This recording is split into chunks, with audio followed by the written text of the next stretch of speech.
Hey there, everyone. It's Rob Ryder. Today's June 26, 2019. The question is, will the Department of Defense set us free? Because we're really in no different of a situation than the slaves were back in the Civil War, where at some point they called it the Confiscation Acts, I think it was, which said that if a slave made it to the Union lines, they would be set free. Well, that's what I'm trying to do. I'm trying to get to the Union lines, be recognized, be set free. Because instead of just blacks being slaves, not everybody's a slave. If you're a color, you're a slave, right? Because really, there is only one race. It's the race of Adam. That's the race of humanity. So if you're black, white, whatever, well, then you're not of the race of Adam. So if you're the race of Adam, then you don't have any colors. We're all just brothers and sisters. We're all being screwed equally by the devil, right? Now it's really simple. Hey, this is the devil doing this to us. He's the one who's dividing us into groups. Well, how do we get to the Department of Defense and set us free? Well, I think we got to get their ID card, right? Then they will have acknowledged who we are, and as it turns out, they have it all written down how to do it. And if you do it and you're a veteran, well, you're going to get a bonus. Because I didn't know that every veteran at age 60 has a pension coming to them, but you get it by applying to the Department of Defense, not to the Veterans Administration. We'll look at that in just a second. But to get this is my first video you watched, you might want to watch these two I had done just previous that had to do with the DoD is the fourth estate, and POWs, protected persons, spies, and saboteurs. In which in this DoD is fourth estate, I had found that the DoD says that they're the fourth estate. Well, that could mean, and it does mean to me, that we have the judiciary, the executive, the legislative branch. Those are the three estates of our realm. The fourth estate's the DoD. In England, you had the crown, you had the church, you had the commoners, and you had the press. Right? But, well, we're in America, and our fourth estate, the DoD says that they are. It's in their fucking manual. Excuse my French. They say they are, so I'm going with it. Well, we're also at war right now. The United States is at war, has been since Lincoln declared martial law in the District of Columbia in 1863, I believe, and it's never been rescinded. There's never been a peace treaty. There's never been a proclamation in the District of Columbia to rescind the ongoing martial law. So, Lieber Code, Article 2, until you have a special proclamation or it's in a treaty of peace, then there is no peace treaty. We're still at war. Well, that would mean today that the Department of Defense is operating under the Law of War Manual, which you can download from the Office of General Counsel, the Department of Defense website, and in there it has all sorts of information. But the one is that what during the time of war, how are people classified, and by their classification determines their rights, titles, and privileges at a time of war. And the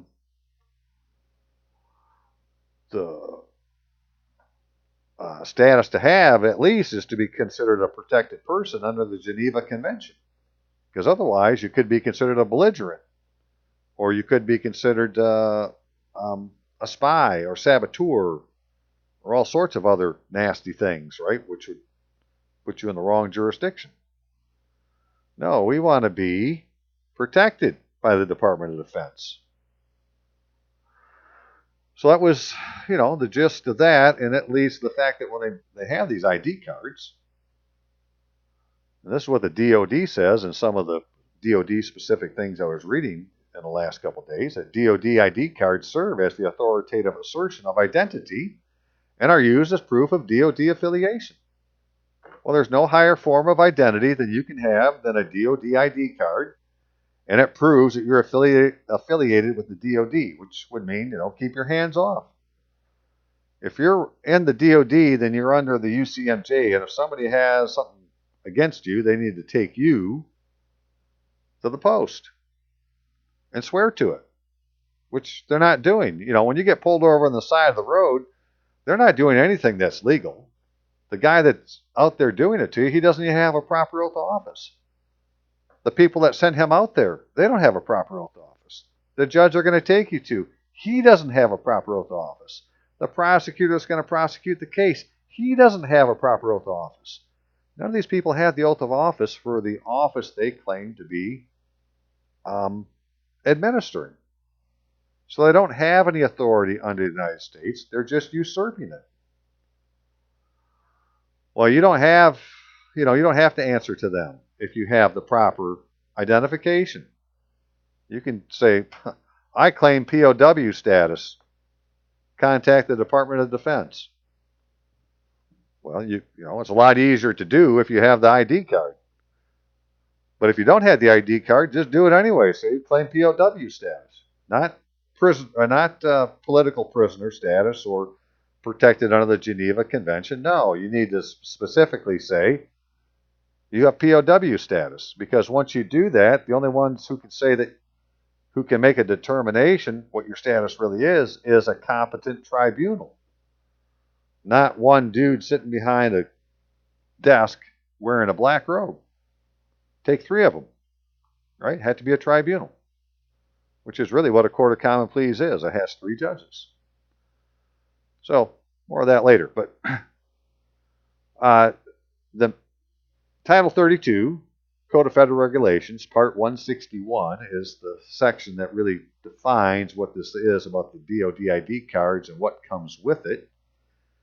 Because as it turns out, if you get a DoD ID card, well, you get other privileges for having the card. And those are defined in the same manual. But in that manual, it says under the policy that it is DoD policy that a distinct DoD ID card shall be issued to uniformed service members, their dependents, and other eligible individuals, and will be used as proof of identity and DoD affiliation. DoD ID cards shall serve as Geneva Convention card for eligible personnel in accordance with DoD Instruction 1000.1. Identity cards required by Geneva Convention. Well, that's pretty self-explanatory. That'd be something you might want to read. Well, you can download all these things online. The DoD, turns out, they just got all sorts of information. It's like information overload. But that's the particular one that has to do with identity cards required by Geneva Convention. And you'll start reading that. It'll take you to another one, read a little piece of information, and over here for a piece of information. And pretty soon you get these pieces of information together, and well, you have a better idea of what it is we need to do.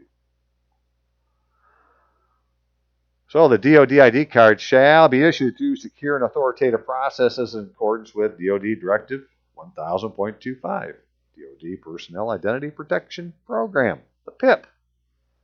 So between these 2 manuals and a few other little things, you can get a really good idea of what it is that's happening or needs to happen for you to get the ID card that shall serve as Geneva Convention card. This is your protection. You're a protected person if you have a Geneva Convention card.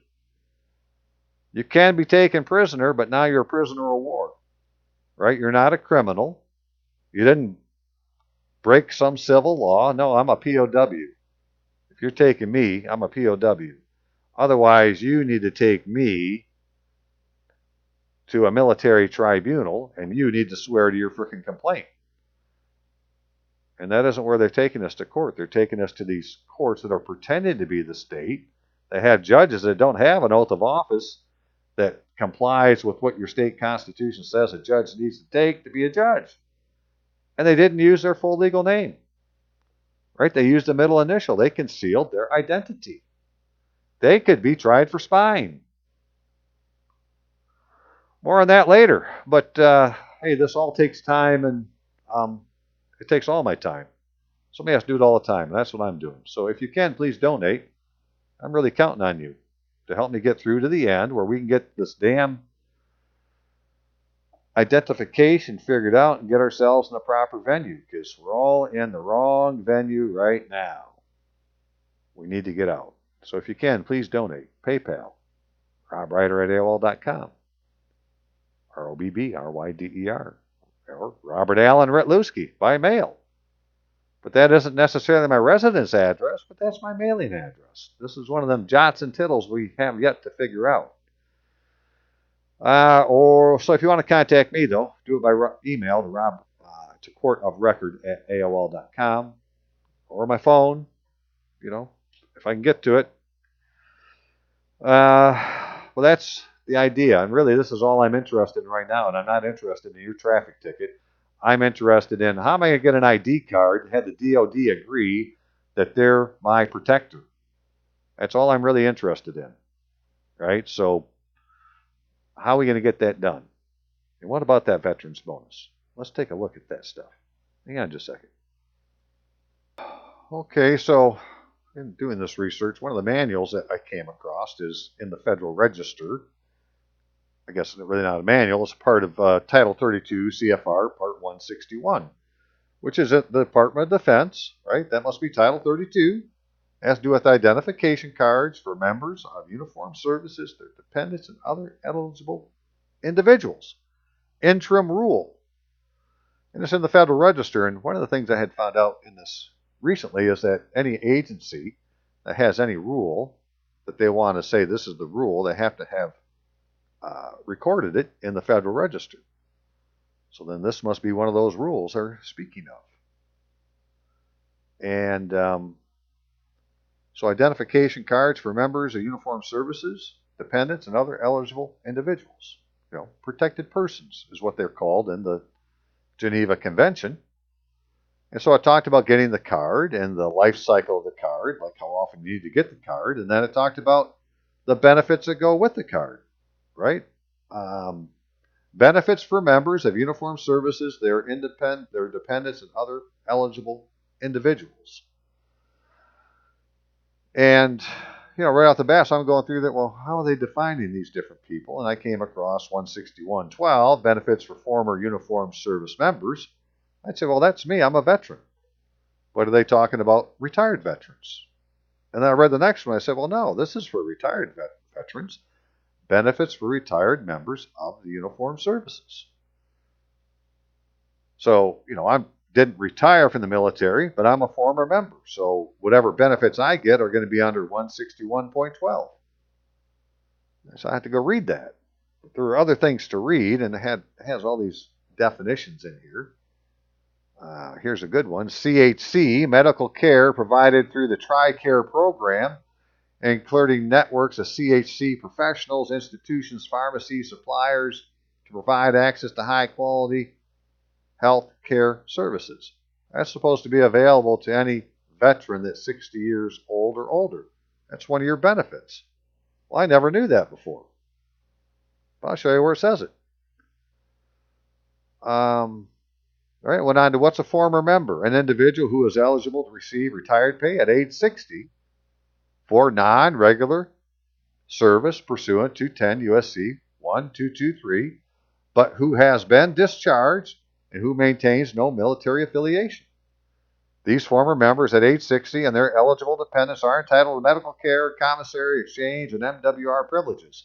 Under age 60, basically, you get the same thing, but not the medical care.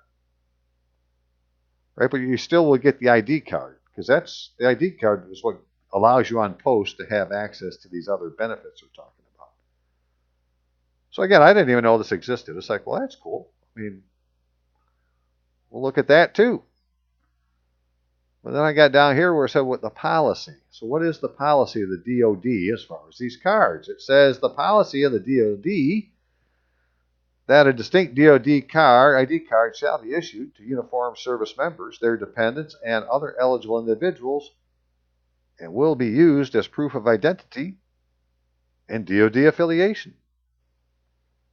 And it says how they're going to be issued. So that's what I put on the first sheet I wrote. All that is what I showed you here. This is what it said in this manual. Right? And because of what it is, that it's in the Federal Register, then this is the law according to the DoD.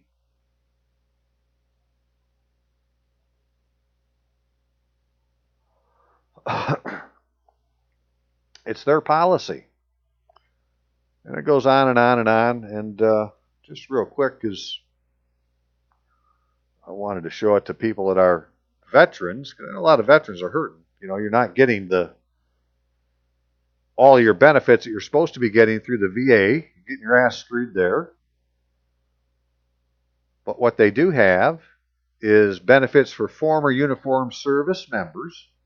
Right? This section describes the benefits for former uniformed service members and their eligible dependents. Former members are eligible to receive retired pay at age 60 for non-regular service in accordance with 10 U.S.C. Chapter 1, 2, 2, 3. And when I went and read that, what it made it sound like to me is I get 2.5% times the number of years I served of the highest pay grade I achieved at its current rate of pay. So I was an E6. Today an E6 get paid about $3,600 a month. I would get a pension of 20% of that. $700, $800, something like that in there. You know, plus the card, plus the other benefits that go with it. But that's the retirement that I didn't know that you would get. So does that mean every benefit or every veteran can get that? I believe that to be the case. But you have to have the card first, right? You have to be properly identified. And so it goes on to say that you would get this, you know, this is civilian health care. This is direct care. You'd also get that through the on-post facilities because you're going to be back in the military. They're going to give you a military ID card. You can go on base with this card. You know, I'm not an E6 now. Now I'm a retiree or retired or whatever they want to call me. I really don't care. But if you show up at the gate to the post, they're going to let you go through because you're flashing the right ID card. And it goes on to explain what all these are and how it's determined, but it's like, okay, well, if I had the ID, then I would get this also. So I got to get the ID card. Well, that's a one-page form.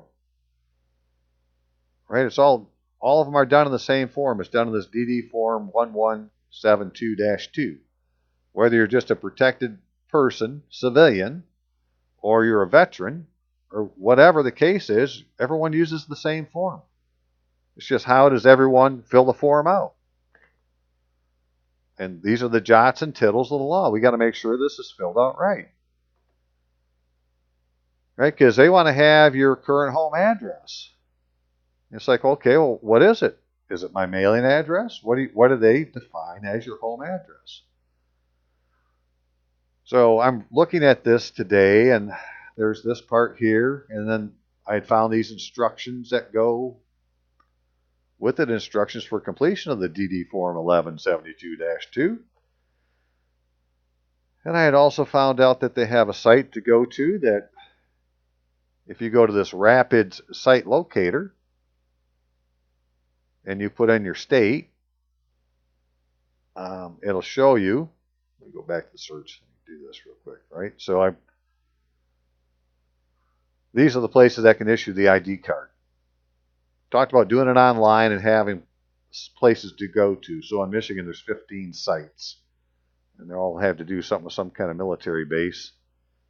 And I said, well, the closest for me is this one in Wyoming. Right? But there was one here for Camp Grayling's got one. Traverse City has one. Battle Creek has one. Warren's got one. Saginaw's got one. Grand Haven has one. Sault Ste. Marie has one. So they're spread out all over the state. But my closest one is this one here in Wyoming. Click on the details. And you find out it's the Grand Valley Armory. Go to room 44C.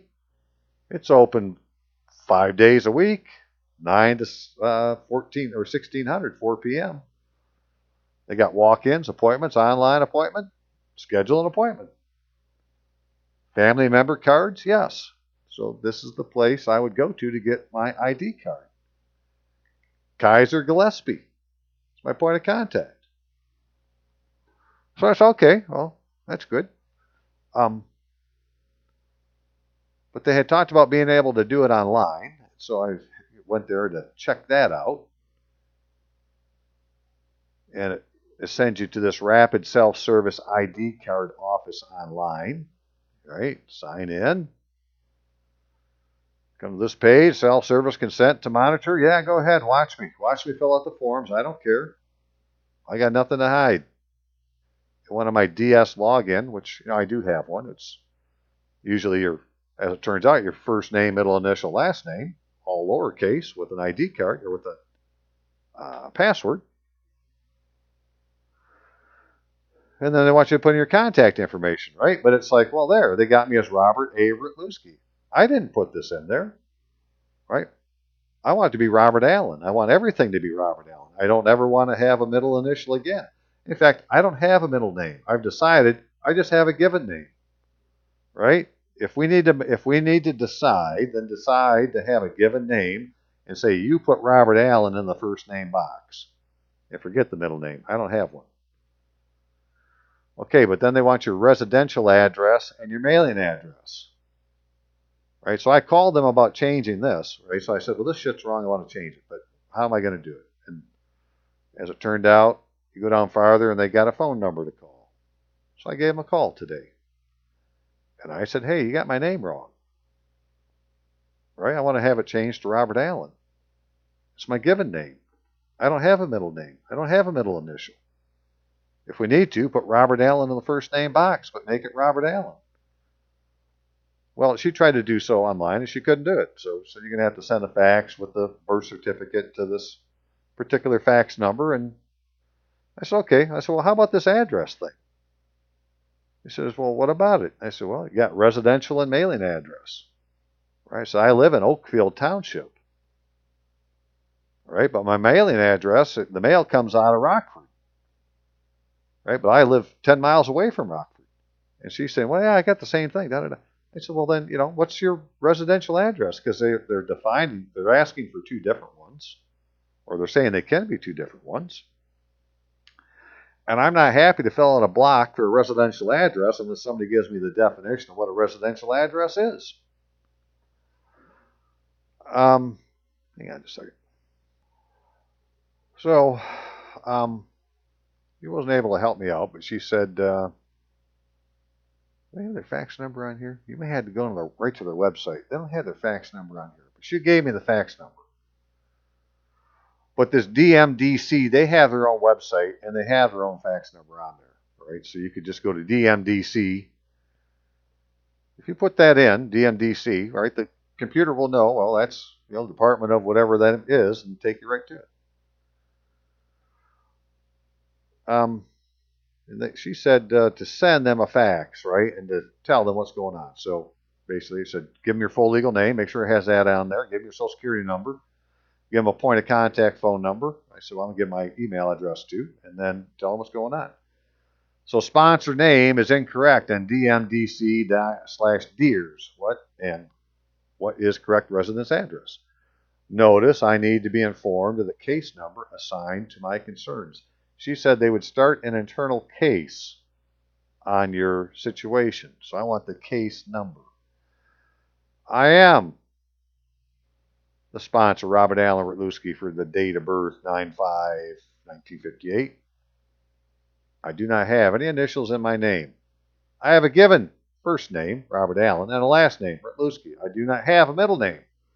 I've attached a copy of the certified copy of record of birth and a verification letter from the Department of Veterans Affairs evidencing Robert Allen Rytlewski is the proper style name. Please correct sponsor's name in official records to Robert Allen Rytlewski by inserting Robert Allen in the first name field. Second point. My place of residence is Oakfield Township in Kent County, Michigan, United States, but my mail is dispatched out of Rockford Post Office, which is zip 49341. Is my residence address the address for Oakfield Township, place of residence, which is Oakfield Township with this other address, right? It's not the same as my address. It's not 10955. That's my mailing address. No, this is the address for Oakfield Township, which is my place of residence. Which is 10300 14-mile road, North Rockford, Michigan, 49341. Basically it's Township Hall. Where it says there, right, so here's the website to Oakfield Township. I went on here, I said, well, here, okay, I live in Oakfield Township. What's this address? Well, here it is, Oakfield Township. It has an address.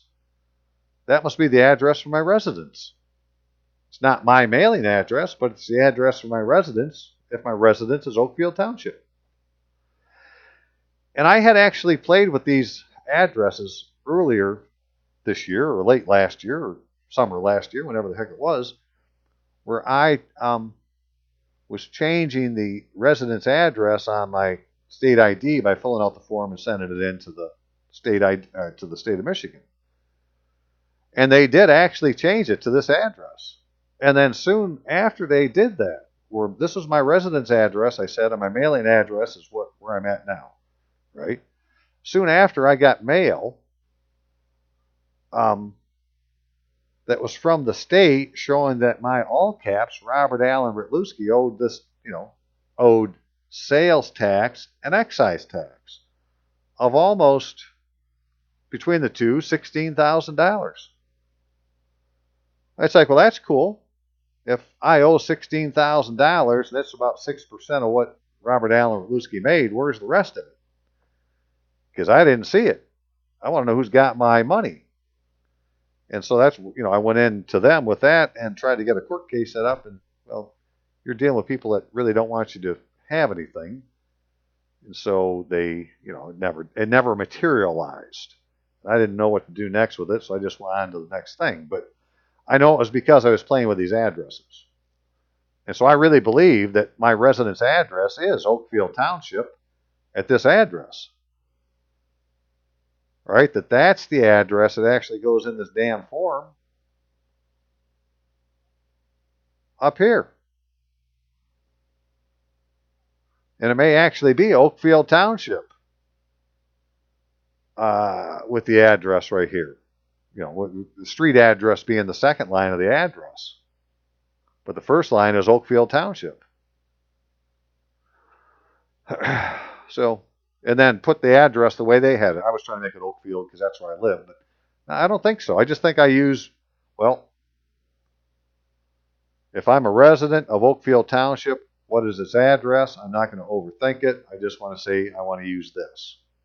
But I really want them to tell me. So that's why I was asking them in this letter that I faxed to them today. All right, please provide on what specifically the residence address is and cite the legal citation used by DOT's determination for a residence address. What are you guys using? How are you determining what it is? I want them to tell me what it is so I know what to put. So I sent them that the VA, Department of Veterans Affairs, has already agreed that my name is Robert Allen Ritlewski. I'm not using any middle initial, and that this is an address for me. And here's my certified copy of record of birth that says my name is Robert Allen Ritlewski, or it could be Ritlewski, Robert Allen, but there's no middle initial in it, right? And there's no middle name. It's surname, Christian name, or given name. Don't have a middle name. Have a given name. Put Robert Allen in the first name box. Whatever your version of that is, that's my opinion. So, okay, hang on just a second. So it's my own belief at this point that what we need to do is get this form filled out and take it to the place that does the forms, and everything else takes care of itself. Right? But this is step one. And to do this, we'd have to get all these boxes filled in properly. Right? So as a veteran, I know that I'm entitled to one of these IDs just by what I read. But what if you're not a veteran and you're a civilian? You still want to be a protected person under the Geneva Convention. Right? That's the other question to answer. Well, what about everybody else? Because the idea is to have the DoD recognize you, not that you're a veteran. I'm going to get a benefit because I am. But the idea is that the DoD recognizes you at a particular location with all the information correct, and then they'll protect you. So what I had found was right that the DoD, looking at their organization chart, they got a chief information officer. So I'm going to ask, let's ask him what you need to do. So I'm on the chief information officer website, and it says public inquiries for DoD, general questions and comments concerning the DoD. Well, after looking at the rest, I said, well, okay, this is a general question, and it takes you to this Ask Us website, or Ask Us page on the U.S. Department of Defense's website. You go down to the bottom, and you can ask a general question. I asked him 3 questions yesterday, and today I can't do it for some reason. But well, we'll see what that means soon enough. But I did ask, and what I asked him is this. Right? So this is what you might do if you want something to do to figure out for yourself how we find an answer instead of everybody waiting for Rob Ryder to figure it out. Why don't you go ask a question? Right? So just say the United States is at war and governed under Department of Defense Law of War Manual. I got a couple of questions based on the book. Right? So this is what I asked him. In this manual is described the Geneva Convention compliant ID that the DoD has a duty to issue. As a veteran, I'm entitled to one. But what about my neighbor, the civilian? What exactly does a civilian have to provide the DoD ID people to be issued a Geneva Convention compliant ID? Right? Because this is how the military works, or the federal government, as far as that goes. And I know this from experience, right? If you fill this form out properly and you get a signature, they're going to give you an ID card. It's really that simple. It won't matter who you are, what color you are, what you're wearing, nothing else. If you can fill out the right boxes, check the right boxes, put in the right details, get a signature, you're going to get an ID card. So it's a matter of, filling out the form and getting the boxes checked. But the caveat is, well, it needs to be filled out properly, and they're not giving us all the information for that. So I'm trying to get somebody to tell us what the hell it is.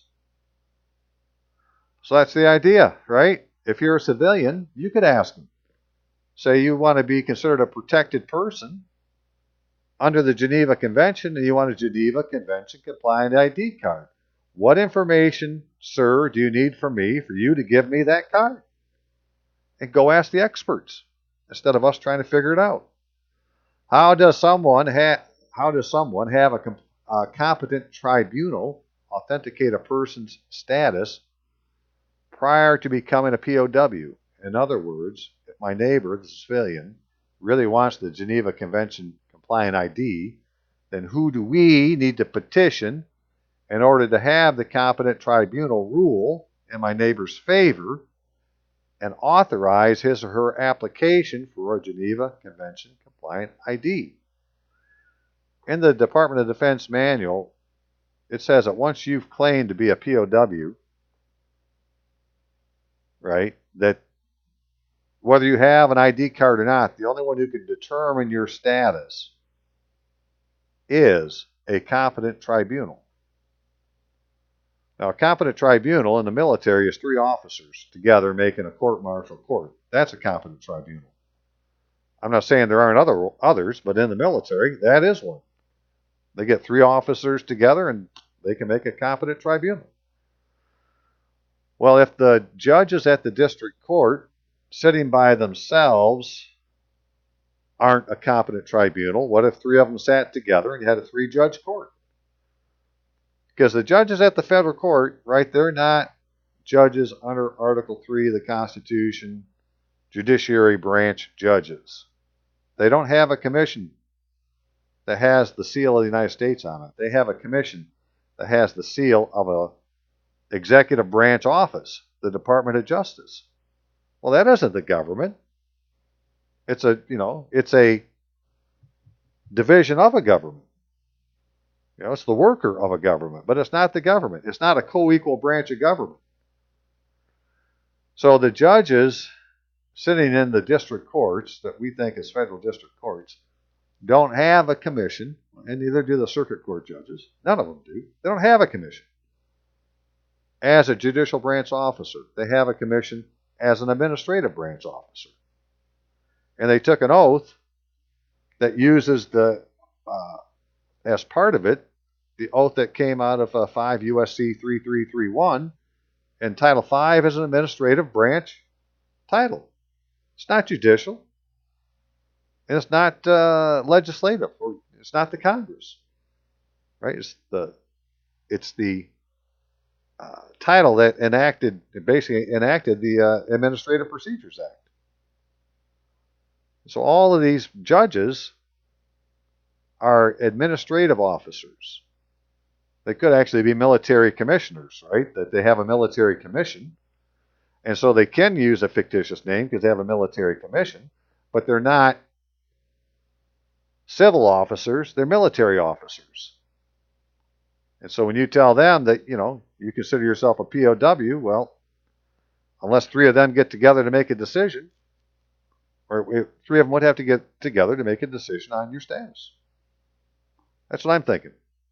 It's all, sideshow stuff. What I do know is that as a veteran, you can get a card, and as a protected person, you can get a card. Now, how a civilian gets themselves classified as a protected person, we need to get figured out exactly. But one way would have been back in the day to be a member of the Red Cross, which is one of those federal corporations. Therefore, it is the United States.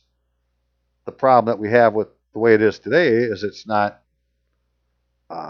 properly organized like every other entity, right? They write the law properly, but they don't follow the law properly. And I was trying to get this done through the Red Cross before, and without any luck, because they're just not properly organized. But as it turns out, they don't issue the card anyways. It's the DoD that issues the cards. Right? That's been defined. The DoD issues the cards, so we need to go to them to have them issue the cards, and they can issue it for a vet. They can issue it for somebody who's in the Red Cross. They can issue it to somebody who's covered by the Roaring Peace Pack. Whatever it is, it's going to make you a protected individual so you can get the proper identification. Okay, I'm going to leave it at that. That's just a short video to say, hey, this is where we are. We need to figure out what to do with this damn form to get all the blocks filled out on it. Right here, DD Form 1172-2. And the people that have something to do with it work at places like this. Rapid Site Locator. Right, these are all the places that can issue Department of Defense ID card. And Department of Defense ID cards are considered the cards that satisfy the Geneva Convention. DoD ID card shall serve as Geneva Convention card for eligible person in accordance with DoD Instruction 1000.1. There it is. So please donate if you can. Well, we're going through this last part. Someday we'll be at the end, and you will have paid it forward, and you will be rewarded beyond your belief by Lord Almighty. Thank you very much. Y'all have a great day now. See ya.